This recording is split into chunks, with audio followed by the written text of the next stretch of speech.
স্বৈরাচারী আওয়ামী লীগ সরকারের পতন হওয়ার পর থেকেই ফাঁস হচ্ছে তার সহকর্মী বা এমপি মন্ত্রীদের একের পর এক গোপন রহস্য। এবার প্রচার হলো সাবেক রেলমন্ত্রী মজিবুলের বিছানা জুড়ে যে টাকার বস্তা ছিল সেটাই যেন ফাঁস হয়েছে অনলাইন নিউজ পোর্টালে। এই নিউজটি প্রচার করেছে দৈনিক ইত্তেফাক। কুমিল্লা ১১-১৪গ্রাম আসনের সাবেক সংসদ সদস্য সাবেক রেলপথ মন্ত্রী মজিবুল হকের বিছানায় ছড়িয়ে থাকা টাকার বান্ডিলের একটি ছবি ভাইরাল হয়েছে সামাজিক যোগাযোগ মাধ্যমে।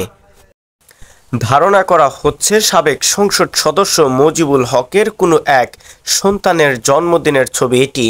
সন্তানের জন্মদিন উৎসবকে আরও আনন্দময় করতে কয়েক বান্ডিল টাকা ছড়িয়ে দেন বিছানায়।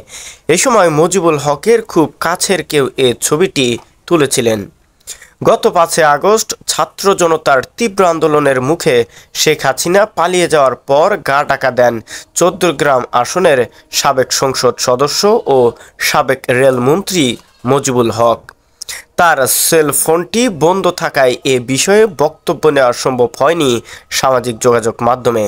সাবেক রেলপথ মন্ত্রী মজিবুল হক ১৪গ্রাম থেকে টানা ৩বার সহ মোট ৪বারের সংসদ সদস্য ছিলেন। ১৯৯৮ সাল থেকে ২০০১ সাল পর্যন্ত তিনি জাতীয় সংসদের হুইপ ছিলেন। ২০১৪ সালের ৬ জানুয়ারি থেকে ২০১৯ সাল পর্যন্ত সরকারের রেলপথ মন্ত্রী হিসাবে দায়িত্ব পালন করেন।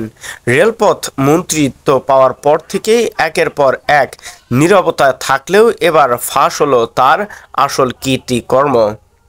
দেশের অর্থ সংকট একের পর এক থাকা সত্ত্বেও কিভাবে তার স্বৈরাচারী সরকারের সমর্থকরা একের পর এক টাকার বস্তা হাতিয়ে নিয়েছে সেটা আর কারো অজানা নয়।